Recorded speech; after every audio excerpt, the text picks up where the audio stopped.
Chers frères et sœurs, nous traitons aujourd'hui un sujet sensible, je dirais même très sensible, un sujet qui fait couler beaucoup d'encre. Pour certains, un problème de foi, pour d'autres, un sujet qui appelle souvent à la rage, allant même jusqu'à parler du blasphème. Ce sujet est celui de savoir si Jésus est Dieu. La grandeur de Jésus est tellement et d'autant plus impressionnante que l'on ne comprend pas comment un homme qui n'est jamais sorti de sa contrée natale, comment un tel homme a-t-il pu, sans écrit propre, sans avoir suivi une quelconque formation scolaire des contemporains de son époque, comment un tel homme a-t-il pu influencer l'humanité, sinon tout l'univers depuis 2000 ans, et continuera certainement à l'influencer dans les temps à venir? Un homme d'une simplicité effrayante, sans ressources ni possession terrienne, né dans une étable, d'une vierge jusqu'alors inconnue, d'une famille n'ayant ni mandat politique ni mandat militaire, n'étant même pas tenant d'une quelconque responsabilité religieuse. Comment un tel homme a-t-il pu, rien que par le seul atout de sa parole, renverser tant de pratiques, bouleverser et confondu tant de croyances? N'ayant lui-même laissé aucun écrit, les écrits sur lui, les récits sur lui, et son œuvre constituent de nos jours et resteront pour longtemps encore, le thème central et fondamental de divers écrits, livres et controverses de l'histoire de notre humanité, et ceci sans équivoque. Si bien que beaucoup se posent la question, qui fut Jésus? Prophète, fils de Dieu ou simple humain, comme vous et moi? Donc la question que nous voulons essayer à laquelle nous voulons répondre est de savoir si Jésus est Dieu. Nous allons élucider cette problématique à partir des témoignages de ses paroles et de sa vie confinée dans la Bible, qui est, avec distance, le livre le plus répandu dans le monde. J'ai pris des versets tout azimut, peut-être pas les versets les plus importants pour ceux qui lisent la Bible, peut-être pas ce que vous connaissez, mais j'ai voulu sortir de l'ordinaire qui veut toujours dire que dans la Bible, il n'y a pas beaucoup de versets qui disent que Jésus est Dieu. Et pourtant, lorsqu'on analyse certains versets de près, on peut toujours ressortir une idée sous-entendue ou mal comprise qui témoignerait qu'effectivement Jésus est Dieu. Loin est pour moi le désir de susciter la dispute ou d'avoir d'avance un parti pris qui fausse les règles du jeu, qui serait assorti des tendances d'une croyance, mais c'est une simple démarche de compréhension, de recherche et de clarification à la lumière des Saintes Écritures. Parce que beaucoup disent que Jésus lui-même n'a jamais dit qu'il était Dieu, alors qu'il dit qu'il ne peut pas rendre témoignage de lui-même. Mais par contre, que ses œuvres témoignent de qui il est. Je suis conscient du fait que ma démarche ne met pas en relief ce qui renie même l'existence de Jésus. Loin s'en faut, ce n'est pas le cadre de cette vidéo. Par contre, celle de ceux qui renient la divinité de Jésus ou le reconnaissent juste comme grand prophète ou enseignant de grands principes moraux. Or, à ce niveau se pose déjà une question primordiale. Jésus pouvait-il être enseignant de grands principes moraux et mentir quand il déclare clairement que sa première mission était celle du pardon des péchés? Sauveur de l'humanité pécheresse, ce qui relève du domaine exclusif de Dieu. Dieu est le créateur de toutes choses. Dieu a créé l'homme à son image. À son image, Dieu le créa. Mais l'homme a choisi le chemin de la désobéissance à Dieu. Et même jusqu'à ce jour, c'est la désobéissance. Et c'est ainsi que le péché est entré dans la création et y demeure, entraînant la corruption et la mort qui sont une sanction de la désobéissance.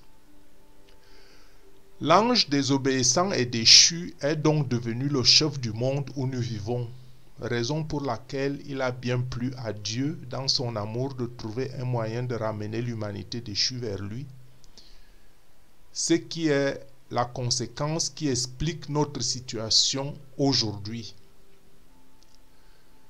La Bible dit que Dieu a tant aimé le monde qu'il a donné son Fils unique afin que quiconque croit en lui ne périsse pas, mais qu'il ait la vie éternelle. Ça, vous le retrouverez en Jean chapitre 3, verset 16.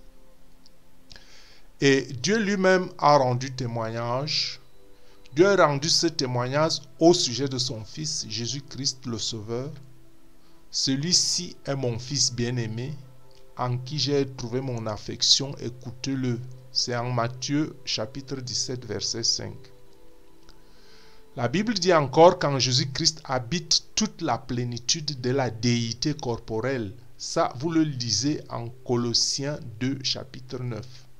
Et le verset 10 ajoute, même que vous avez tout pleinement en lui, même que vous avez tout pleinement en lui, qui est le chef de toute domination et de toute autorité.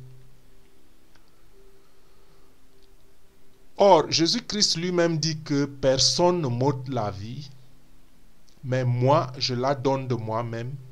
J'ai le pouvoir de la laisser et j'ai le pouvoir de la reprendre. J'ai reçu ce commandement de mon Père. Ça, c'est un verset qu'on retrouve en Jean chapitre 10, verset 18. Et Jean chapitre 5, 26 ajoute, « Car comme le Père a la vie en lui-même, ainsi il a donné au Fils d'avoir la vie en lui-même. » Et c'est pour moi ici l'occasion de préciser que si Jésus est mort sur une croix, ce n'est pas une humiliation comme prétendent ses détracteurs, mais plutôt par humilité. Par humilité. L'humilité est un rabaissement volontaire. Pourquoi? Parce que Jésus aurait pu demander à son Père de lui envoyer des légions d'anges, ce qu'il n'a pas fait. Donc c'était volontaire. La mort par humilité, ce n'est pas une humiliation. Parce que, en fait, Jésus est la vie. Mais c'est parce qu'il a donné sa vie en rançon pour les péchés de tous les hommes qui croiraient en lui. N'est-il pas écrit en Jean chapitre 10, verset 11, « Je suis le bon berger. Le bon berger donne sa vie pour ses brebis. » Et en Jean 14, chapitre 6, Jésus dit, « Je suis le chemin, la vérité et la vie. Nul ne vient au Père que par moi. Si vous me connaissez, vous connaîtrez aussi mon Père. Et dès maintenant, vous le connaissez et vous l'avez vu. » C'est clair ici que Jésus est Dieu. Parce qu'il est dit, c'est clair que Jésus est Dieu. Parce qu'il dit, si vous connaissez le Père, vous connaîtrez aussi. Si vous me connaissez, vous connaîtrez aussi le Père. Et dès maintenant, vous le connaissez et vous l'avez vu. Il dit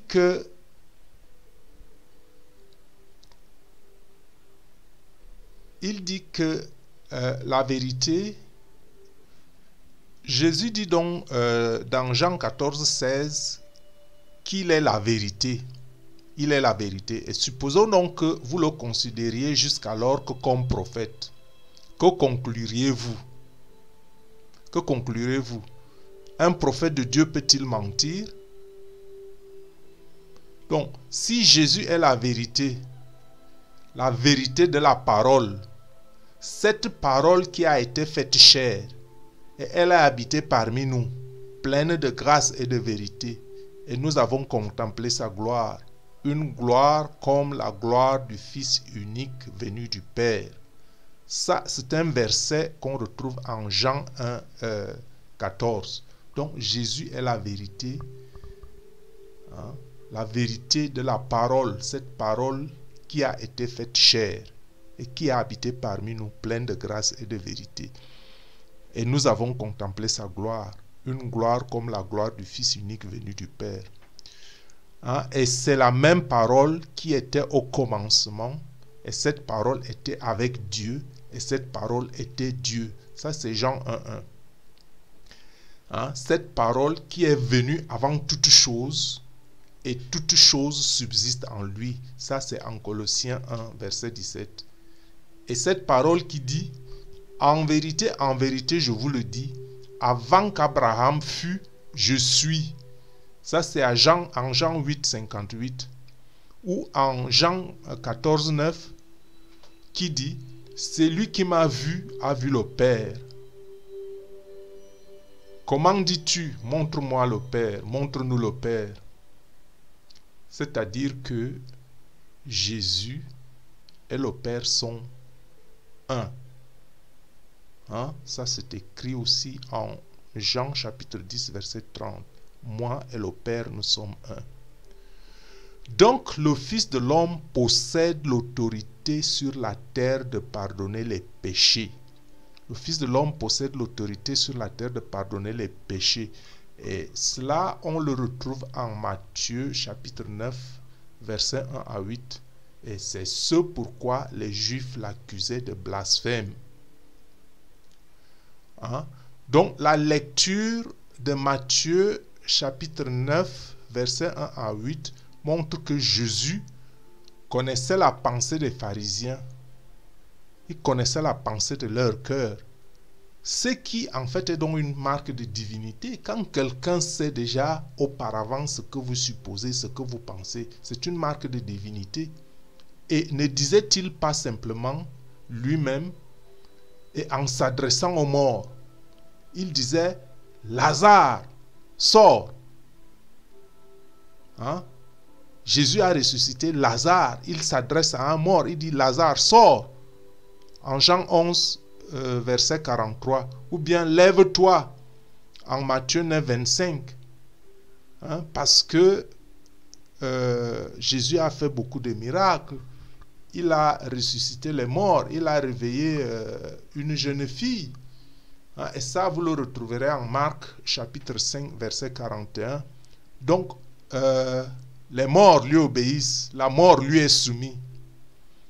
Hein? Et ne dit-il pas lui-même en Jean chapitre 11, verset 25, c'est moi qui suis la résurrection et la vie. Celui qui croit en moi vivra même s'il meurt. Bon, donc je me pose la question, je vous pose la question, un homme ordinaire peut-il calmer les tempêtes et les vents? Un homme ordinaire peut-il ressusciter les morts? Hein? Jésus a calmé les vents et tempêtes, et vous le retrouvez en Matthieu chapitre 8, 26.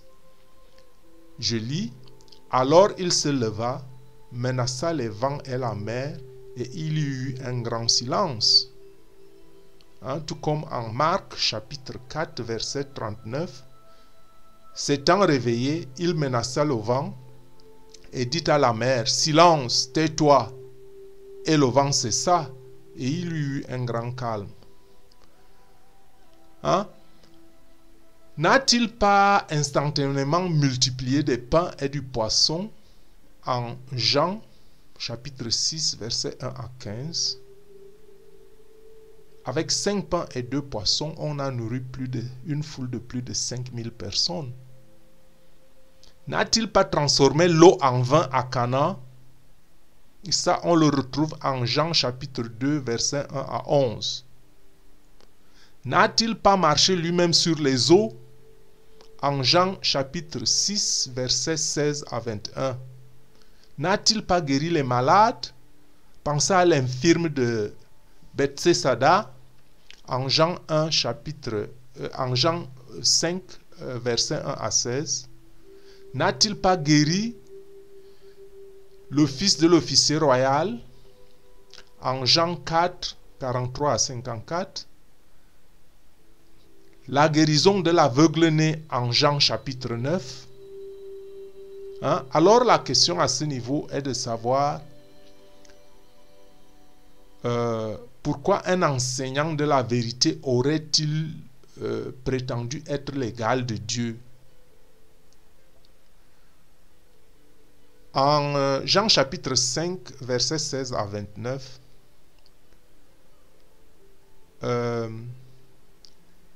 on va choisir un passage qui dit: Mon Père agit jusqu'à présent, moi aussi j'agis.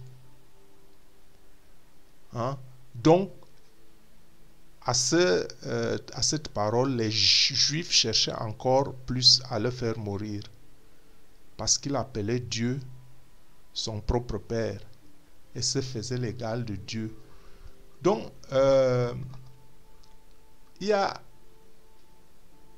cette réaction des Juifs, parce que si ce qu'ils disaient, si c'était une parole légère, si c'était une parole sans fondement, s'il n'y avait pas cette menace, les Juifs n'auraient pas réagi de la sorte.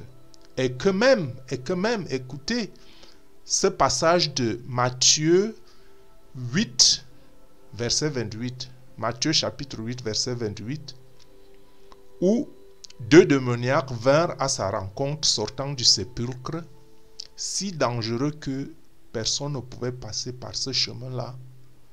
Et les voilà qui se mirent à crier: Que nous veux-tu, fils de Dieu? Que nous veux-tu, fils de Dieu? Ça, c'est les démons qui crient, et ça, c'est écrit en Matthieu chapitre 8, verset 28.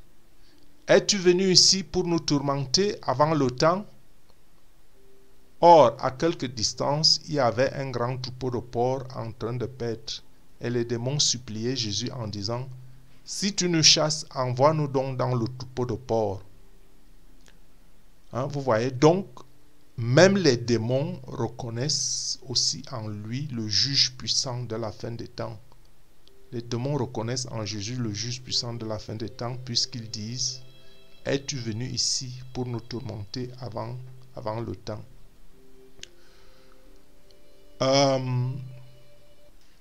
Je vais vous dire maintenant quelque chose que je me suis amusé moi-même à regarder. J'ai lu un passage, et ce passage se trouve en Exode chapitre 3 verset 14. Quand Moïse demandait le nom de Dieu, Moïse a demandé à Dieu son nom au verset 13. Et au verset 14, Dieu a répondu à Moïse qui il était, et il disait: Je suis celui qui suis.